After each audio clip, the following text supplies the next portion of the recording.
The plant of the month is Passiflora incarnata. Okay, and this image is from the Lady Bird Johnson Wildflower Center. And I wanted to show you this image because it's better than anything I could take. So Passiflora incarnata is native from Texas, Arkansas, the Carolinas, down to Florida, and everything in between. And it's a lovely vine that blooms from April to September.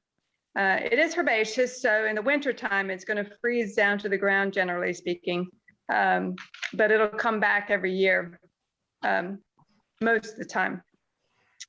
So it's called passion vine because of its floral parts. It has to do with the crucifixion story of Christ that people have taken inspiration from.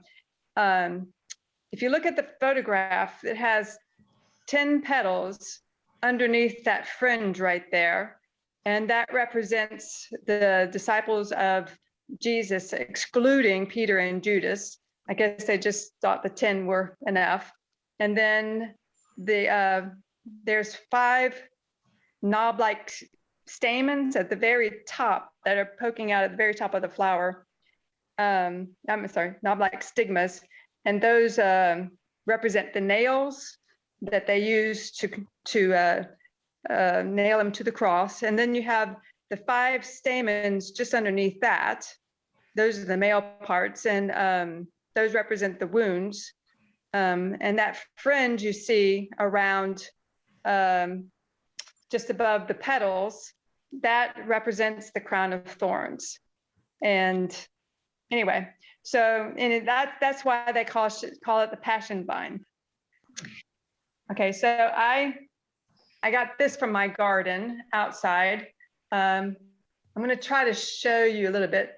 Each leaf has 3 lobes, and then along the edges you can see some tendrils, which it uses to climb up or to go around and go around on the ground.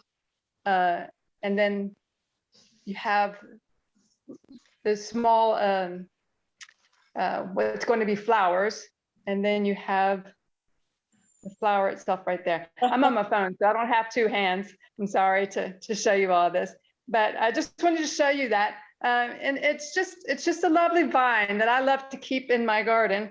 And I did have a caterpillar, a Gulf fritillary caterpillar on here, but it's crawled off, so I can't show you it. But the Gulf fritillaries are orange and black when they're in the caterpillar form, and similar coloring when they're in the butterfly form. But I have something else to show you in the spirit of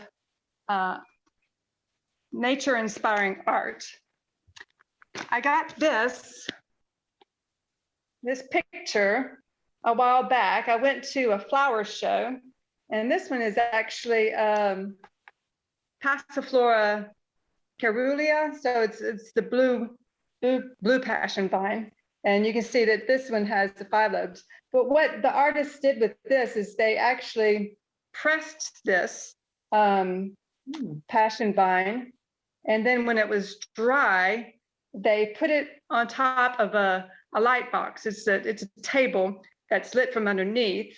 Then they took a photograph of it, and then they printed this out and sold the prints.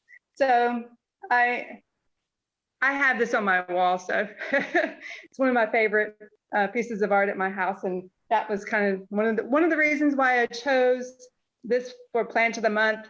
And another reason why I chose it is because it's in bloom right now, and it's a lovely thing. The common name for this particular passion vine is the maypop, and the reason for that is the fruits on this vine are they're edible, but sometimes when you're walking around, you accidentally step on one and they just pop. Anyway, that's why they call it the May pop. Now, the fruits on this are kind of, they're green at first, and then when they turn yellow, and they're about the size of a small lemon, they're edible. You just cut them open, and you use a spoon to scoop it out. And you can even swallow the seeds if you like. But if you don't care for the seeds, you can strain it. Some people like to mix it with pineapple juice and some other things, whatever you like. And it's a nice addition to a fruit drink, and it tastes very exotic. It tastes sort of like a guava. But anyway, I hope you enjoy my presentation of Plant of the Month.